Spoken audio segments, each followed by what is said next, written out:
Hindi online classes में आपका स्वागत है। नमस्कार बच्चों, मैं विजयलक्ष्मी राठौड़ कक्षा 10 पाठ 2 बाल गोविंद भगत गद्य खंड से एक रेखा चित्र लेकर आपके सामने उपस्थित हुई हूँ। बच्चों, आपने देखा होगा कि जो गद्य खंड है तो गद्य की बहुत सारी विधाएं हैं। हमने पहले पढ़ा था कि स्वयं प्रकाश के द्वारा लिखी गई कहानी को आज हम राम वृक्ष बेनीपुरी के द्वारा लिखा गया रेखा चित्र पढ़ेंगे। तो सबसे पहले मैं बात करना चाहूंगी बच्चों की रेखा चित्र क्या है।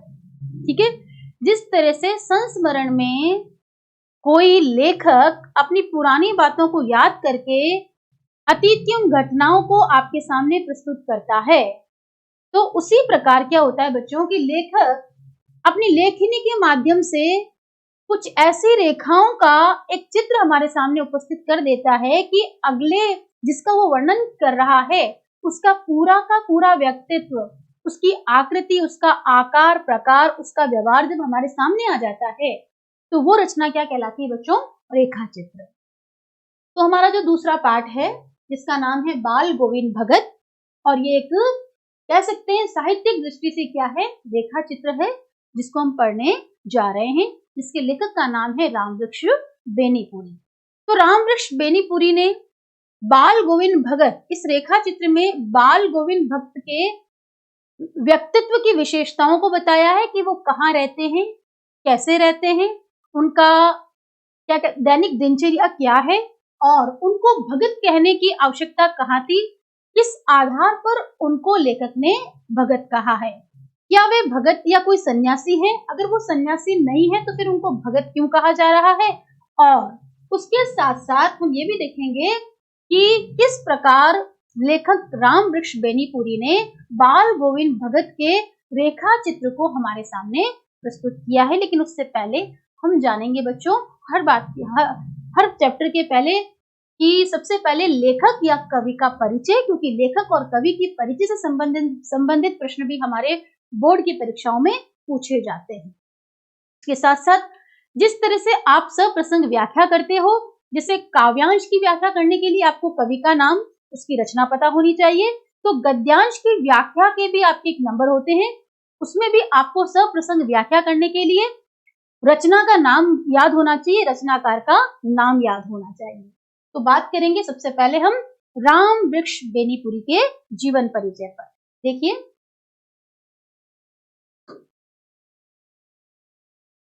आपके सामने जो चित्र उपस्थित है बच्चों,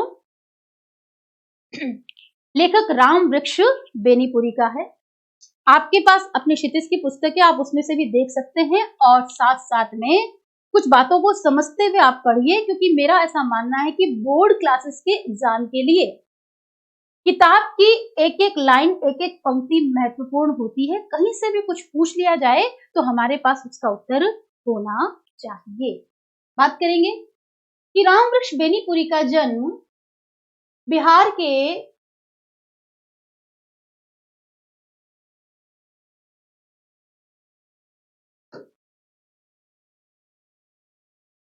राम वृक्ष बेनीपुरी का जन्म बिहार के मुजफ्फरनगर जिले में, देखिए इनका प्रांत राज्य है बिहार और जिला है बच्चों मुजफ्फरनगर, बेनीपुरी गांव में हुआ है।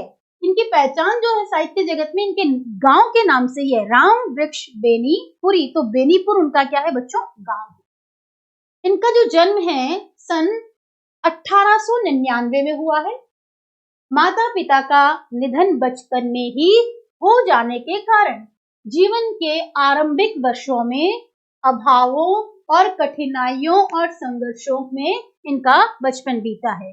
ये मैंने और आप भी महसूस करेंगे कि बहुत सारे साहित्यकारों के साथ हुआ है कि उनका जो बचपन है वो बड़ा ही अभावों में, संघर्षों में बीता है। और मेरा ऐसा मानना है बच्चों कि किसी भी व्यक्ति के ऊपर से जब माँ बाप का साया उठ जाता है तो निश्चित रूप से उसको जीवन में बहुत सारे कठिन क्षणों से गुजरना पड़ता है। 10वीं तक की शिक्षा प्राप्त करने के बाद वे सन 1920 में राष्ट्रीय स्वाधीनता आंदोलन में सक्रिय रूप से जुड़ गए। देश के लिए काम करने वाले सैनिक तो होते ही हैं और लोग भी होते हैं, लेकिन इन साहित्यकारों का भी अपना महत्वपूर्ण योगदान रहा है बच्चों। यहाँ ये कहा जा रहा है कि 1920 में जब राष्ट्र हमारे देश का स्वाधीनता आंदोलन चल रहा था, यानी कि जब देश हमारा राष्ट्र स्वाधीन होने के लिए देश में कई तरह के जब आंदोलन चले, तो इन्होंने भी सक्रिय रहकर उससे जुड़ गए और अपना योगदान इन्होंने दिया। कई बार जेल भी गए। उनका देहावसान यानी मृत्यु सन 1968 में हुआ है। तो जन्म और मृत्यु महत्वपूर्ण बात होती है, तो आप इसके सन भी देख सकते हैं। और 15 वर्ष की अवस्था में, देखिए छोटी उम्र है, 15 वर्ष की अवस्था में बेनीपुरी जी की रचनाएं पत्र पत्रिकाओं में छपने लगी। वे बेहद प्रतिभाशाली पत्रकार थे। देखिए पत्रकार बहुत सारे होते हैं, लेकिन इनके बारे में एक विशेष बात की गई है कि वे बेहद यानी बहुत ज्यादा प्रतिभाशाली, यानी कि इनकी जो प्रतिभा थी वो बहुत ही उच्च कोटि की थी। उन्होंने अनेक दैनिक का अर्थ तो बच्चों प्रतिदिन निकलने वाला, साप्ताहिक जो सप्ताह में एक बार निकलता है, मासिक जो माह में एक बार निकलता है, पत्र पत्रिकाओं का संपादन किया, जिसमें तरुण भारत, किसान मित्र, बालक, युवक, योगी, जनता, जनवाणी, नई धारा उल्लेखनीय है। तो हम देखते हैं बच्चों कि ये बेहद प्रतिभाशाली पत्रकार तो रहे हैं, और पत्रकारिता में इन्होंने दैनिक, साप्ताहिक, मासिक सभी पत्रिकाएं निकाली है। उसके साथ साथ तरुण भारत, किसान मित्र, बालक, युवक, योगी, जनता और जनवाणी, नई धारा उल्लेखनीय इनकी पत्रिकाएं हैं। बात करेंगे कि गद्य की विविध विधाओं में उनके लेखन को व्यापक प्रतिष्ठा मिली है। सिर्फ इन्होंने कोई रेखा चित्र ही नहीं लिखा है, इन्होंने कहानियां भी लिखी है, संस्मरण भी लिखे हैं, यात्रा वृतांत भी लिखे हैं। तो इस प्रकार हम कह सकते हैं कि साहित्य में जब इन्होंने अपनी कलम चलाई है, तो निश्चित रूप से इनके द्वारा लिखा गया विविध विधाओं पर जो लेखन कार्य है उसको बहुत ही सम्मान मिला है। उनका पूरा साहित्य बेनीपुरी रचनावली के 8 खंडों में प्रकाशित है, यानी जो भी लिखा है इनको उसका एक संग्रह बना लिया गया है, और उसका नाम क्या है, बेनीपुरी रचनावली। और उसके भी बच्चों कितने वॉल्यूम से, 8 खंड हैं। उनकी रचना यात्रा के महत्वपूर्ण पड़ाव हैं। देखिए पतितों के देश में एक उपन्यास है, चिता के फूल कहानी है, अम्बपाली नाटक है, माटी की मूर्तें रेखा चित्र है, पैरों में पंख बांधकर यात्रा का वृतांत है। जब कोई लेखक यात्रा करता है, अपने अनुभवों को हमारे साथ साझा करता है, वह रचना बच्चों यात्रा वृतांत कहलाती है। जंजीरें और दीवारें इनका संस्मरण है। उनकी रचनाओं में स्वाधीनता की चेतना और मनुष्यता की चिंता, देखिए प्रमुख विषय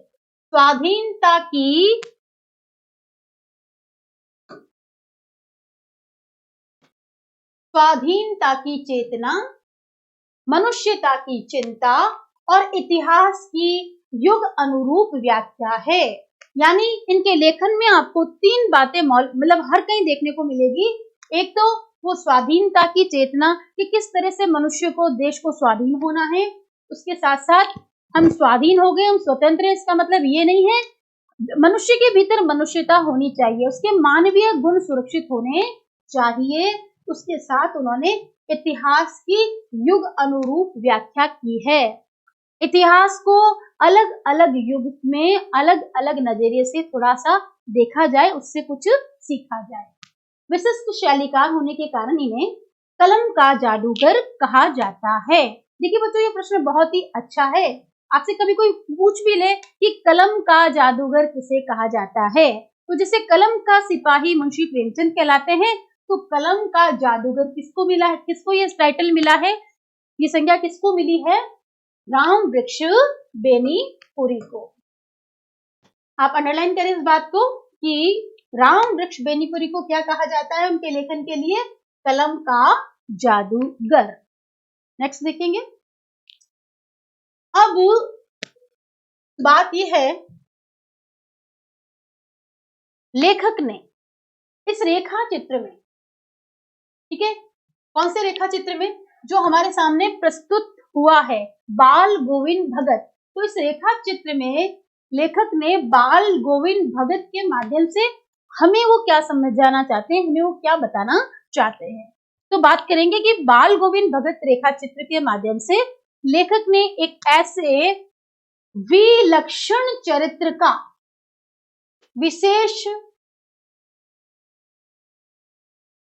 विशेष लक्षणों से भरे हुए चरित्र का उद्घाटन किया है। एक ऐसा व्यक्ति जिसमें बहुत सारी खूबियां हैं, जिसके लक्षण ही कैसे हैं, विशिष्ट हैं, अच्छे हैं, और उसमें एक नहीं बहुत सारी खूबियां हैं, जो मनुष्यता, लोक संस्कृति और सामूहिक चेतना का प्रतीक है।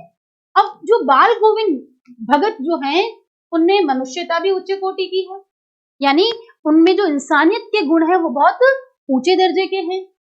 उनमें साथ साथ लोक संस्कृति की भी झलक हमको दिखाई देती है, और सामूहिक चेतना वो चेतना होती है जब इंसान स्वयं के लिए ना सोचकर सबके लिए सोच करके काम करता है। वेशभूषा या बाह्य अनुष्ठानों से कोई सन्यासी नहीं होता। बच्चों, आपने देखा होगा कि बहुत से लोग भगवा कपड़े पहन लेते हैं, अपनी सर पर जटाएं धारण कर लेते हैं, हाथ में न जाने क्या क्या चीजें ले लेते हैं, लेकिन सिर्फ बाहरी आवरण देख करके ही, किसी की वेशभूषा को देख करके ही हम उसको सन्यासी नहीं कह सकते। एक्चुअल जो सन्यास है, वास्तविक जो सन्यास है, मनुष्य की आत्मा से आता है, उसके व्यवहार से आता है, उसकी भीतरी कह सकते हैं संयम से आता है। तो मैं आपको ये बताना चाहती हूँ कि रामवृक्ष बेनीपुरी ने ये भी बताया है कि किसी भी मनुष्य की जो वेशभूषा है या जो बाह्य अनुष्ठान है, उसके आधार पर हम उसको सन्यासी नहीं कह सकते, और वो सन्यासी नहीं होता है। सन्यास का जो आधार है वो जीवन के मानवीय सरोकार हैं, कि आप अपने वास्तविक जीवन में एक अच्छे इंसान कैसे हैं, और आप लोगों के लिए एक अच्छे इंसान किस प्रकार के हैं। ये बातें जब तक इंसानियत से कोई व्यक्ति नहीं जुड़ा होता, तब तक वो सन्यासी हो ही नहीं सकता। बाल गोविंद भगत इसी आधार पर लेखक को सन्यासी लगते हैं। अब लेखक रामवृक्ष बेनीपुरी ने जब किसको देखा है, बाल गोविंद भगत को देखा है, तो उनको ऐसा लगता है कि बेशक उनकी वेशभूषा कैसी नहीं है, सन्यासियों जैसी नहीं है, लेकिन उनका जो व्यवहार है, उनका जो संयम है, उनका जो जीवन जीने का जो तरीका है, जो नजरिया है, वो कैसा है, सन्यासियों जैसा है। यह पाठ सामाजिक रूढ़ियों पर भी प्रहार करता है।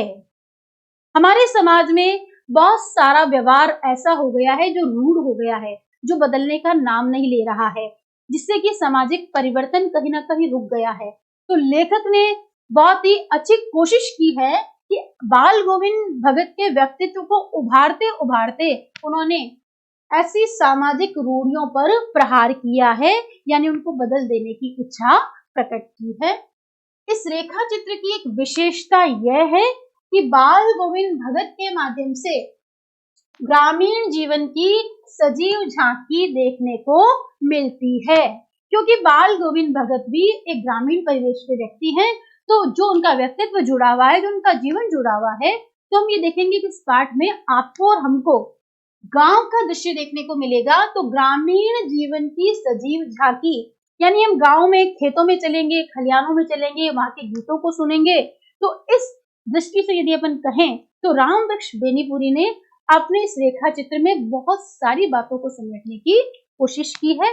आइए आगे पढ़ते हैं, क्या है इस रेखा चित्र में।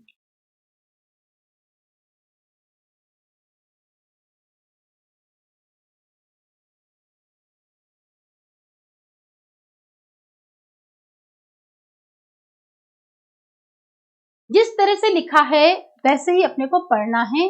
ध्यान देने की बात है, बाल गोविंद भगत, क्या नाम है, बाल गोविंद भगत, ठीक है। बाल गोविंद भगत के रेखा चित्र में क्या लिखते हैं लेखक,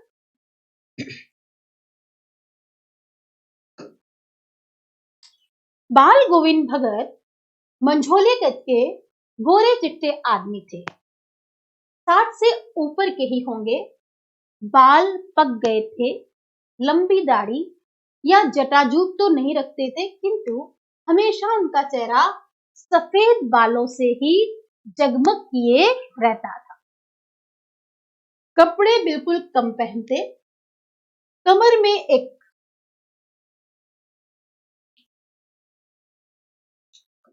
लंगोटी मात्र और सिर में कबीर पंथियों की सी कनपटी टोपी।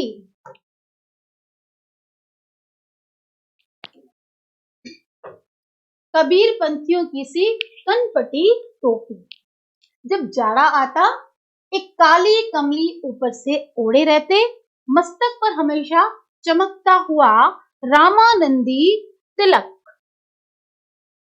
रामानंदी चंदन, जो नाक के से एक छोर से ही औरतों के टीके की तरह शुरू होता, गले में तुलसी की जड़ों की एक बेडोल माला बांधे रहते।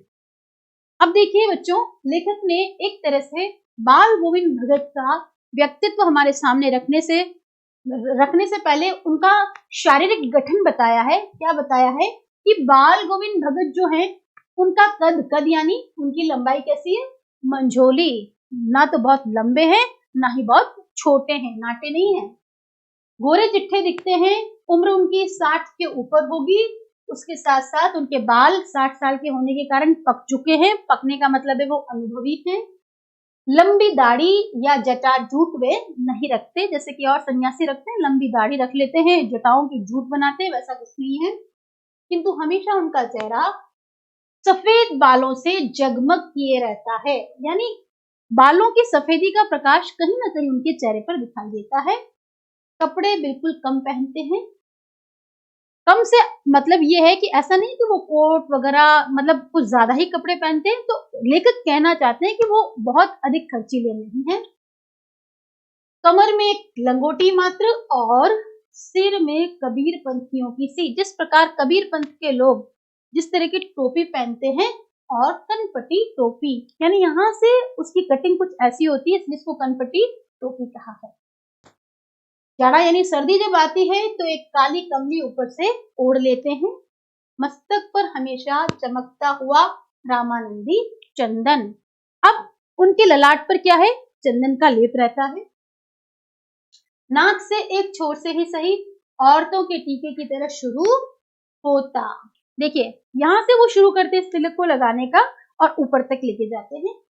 गले में उनके तुलसी के जड़ों की सुंदर नहीं, बेडोल, बेडोल यानी आकर्षक नहीं लगती है वो, तो बेडोल माला बांधे रहते हैं।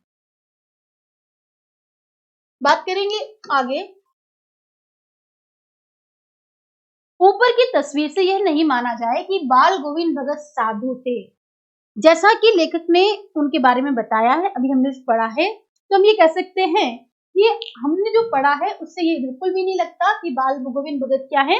साधु हैं। नहीं, बिल्कुल ग्रस्त। उनकी गृहिणी तो मुझे याद नहीं, उनके बेटे और पतोहू को तो मैंने देखा था, थोड़ी खेती बाड़ी भी थी और एक अच्छा साफ सुथरा मकान भी था। अब लेखक ने पहले जो हमें बताया उसके आधार पर लेखक हमें कहना चाहते हैं कि वो बिल्कुल भी सन्यासी नहीं है। आप मत समझ लेना कि कोई बहुत बड़ा कोई साधु है, लेकिन वो पूरी तरह से कैसे व्यक्ति है? गृहस्थ व्यक्ति है। गृहस्थ यानी घर में रहकर अपनी जिम्मेदारियों को संभालने वाला व्यक्ति। क्या कहा जा रहा है कि साधु नहीं है, वो ग्रस्त है। उनकी गृहिणी की तो मुझे याद नहीं, लेखक अपने स्मृति पर जोर डालते हैं, लेकिन वो देखते हैं कि मैंने कभी उनकी पत्नी को नहीं देखा है। हाँ, उनका एक बेटा है, बेटे की बहू है पतोहू, और उनके पास थोड़ी खेती बाड़ी भी है और साफ सुथरा कुछ एक उनके पास मकान है। किंतु खेती बाड़ी करते, परिवार रखते भी बाल गोविंद भगत साधु थे। साधु की सब परिभाषाओं में खरे उतरने वाले। मूल रूप से ग्रस्त हैं, लेकिन उनके आचार विचार व्यवहार, उनके लक्षण कैसे हैं? पूरी तरह से साधु के जैसे। कबीर को साहब मानते थे। बाल गोविंद भगत का कबीर के प्रति सम्मान था और वह कबीर को ही साहब यानी ईश्वर मानते हैं। उन्हीं के गीतों को गाते हैं। कबीर के जो गीत हैं, कबीर के द्वारा जो वचन दिए गए हैं, उनकी जो गीतों की माला है वो उन्हीं को दोहराते थे, उन्हीं के आदेशों पर चलते। यानी कबीर पंथ में जो कबीर जी के द्वारा जो शिक्षा दी गई है, उस शिक्षा को उन्होंने अपने जीवन जीने का आधार बना लिया है। कभी झूठ नहीं बोलते, खरा व्यवहार रखते, किसी से भी दो टूक बात करने में संकोच नहीं करते, यानी बड़े ही स्पष्टवादी थे, न बिना पूछे व्यवहार में लाते, न किसी से खामखाम झगड़ा मोल लेते, किसी की चीज नहीं छूते थे और ना बिना पूछे व्यवहार में लाते। इस नियम को कभी कभी इतनी बारीकी तक ले जाते कि लोगों को कुतूहल होता, कुतूहल यानी जानने की इच्छा होती, कभी वे दूसरे के खेत में शौच के लिए भी नहीं बैठते। बच्चों, ग्रामीण परिवेश में आपने देखा होगा कि लोगों के घर में खुद के व्यक्तिगत शौचालय नहीं होते हैं, तो वो क्या करते हैं कि शौच के लिए अन्य लोगों के खेतों का उपयोग करके दूसरों को हानि पहुंचाते हैं। तो यहाँ पे उन्होंने लिखा कि इस नियम को कभी वे दूसरे के खेत में शौच के लिए भी नहीं बैठते थे। वह गृहस्थ थे, लेकिन उनकी सच सब चीज साहब की थी। वो कबीरपंथी थे और उनके पास जो कुछ भी उपलब्ध था, चाहे वो परिवार में, अपनी गृहस्थी में, किसका दिया हुआ मानते थे? साहब यानी ईश्वर का। जो कुछ खेत में पैदा होता, सिर पर लाद कर पहले उसे साहब के दरबार में ले जाते। उसके घर से 4 कोस दूर पर था एक कबीरपंथी मठ से मतलब। वे दरबार में भेंट रूप रख लिया जाकर फिर प्रसाद के रूप में।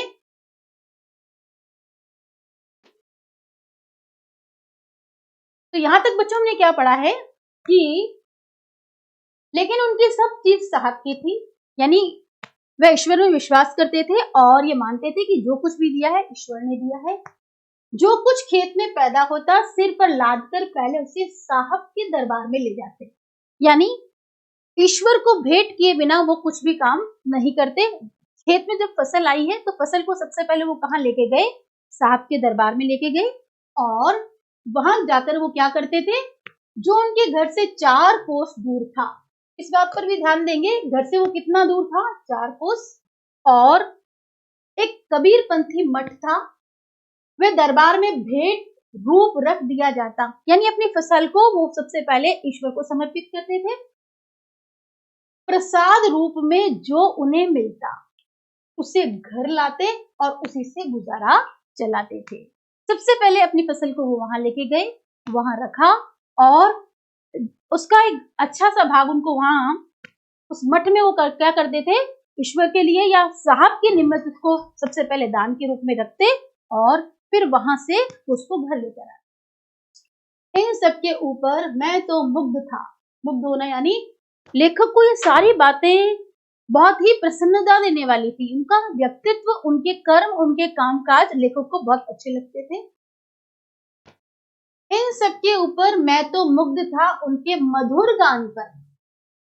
लेखक कह रहे हैं रामवृक्ष बेनीपुरी, ये सारी बातें तो है ही है, लेकिन अगर मुझे बाल गोविंद भगत अच्छे लगते थे, उसका सबसे मेन रीजन ये था, कारण ये था कि वो गाते बड़ा ही मधुर थे। यानी जो वो गीत गाते थे, उनकी जो कह सकते हैं ना वाणी बड़ी ही मधुर थी, सदा सर्वदा ही सुनने को मिलते। कबीर के वे सीधे साधे पद जो उनके कंठ से निकलकर सजीव हो उठते थे। यानी कबीर की वाणी में जो कुछ कहा गया है वो उसको इतने मधुरता से, इतनी गहरता से, इतने अच्छे प्रस्तुत करते थे कि लेखक कहना चाहते हैं कि कबीर के वे सीधे साधे पद हैं जो उनके कंठ से निकलकर मानो जीवंत रूप ले लेते थे, यानी वो समझ में भी आते थे और आनंद देने वाले होते थे। आषाढ़ की रिमझिम है। देखो, आषाढ़ मास वर्षा का मास है, तो आषाढ़ की रिमझिम में समूचा गांव खेतों में उतर पड़ा है। आपको पता है हमारा जो भारत देश है वो कृषि प्रधान देश है, यहाँ गांव ज्यादा है और गांव के लोग खेती बाड़ी पर आश्रित रहते हैं। तो आषाढ़ में जब रिमझिम हुई है तो पूरा ही गांव कहाँ है, खेतों में है। कहीं हल चल रहे हैं तो कहीं रोपनी हो रही है कि खेती के काम हो रहे हैं। धान के पानी भरे खेतों में बच्चे क्या कर रहे हैं, उछल रहे हैं। औरतें कलेवा लेकर मेड़ पर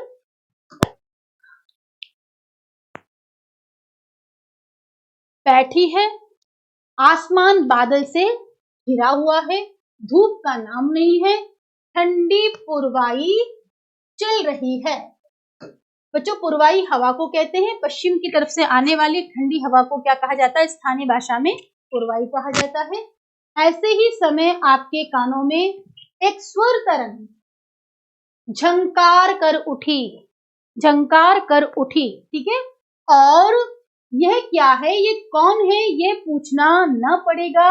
बाल गोविंद भगत समूचा शरीर कीचड़ में बिखरे अपने खेत में रोपनी कर रहे हैं। कहने का अर्थ यह है बच्चों, बारिश का मौसम है, गांव में चहल पहल है, खेत में बच्चे मजे कर रहे हैं पानी में भरे हुए, और अब बाल गोविंद भगत भी ऊंचे स्वर में गाते हुए खेतों के काम में लग गए हैं। और कल हम इसको वापस कंटिन्यू करेंगे। तब तक के लिए बच्चों नमस्कार।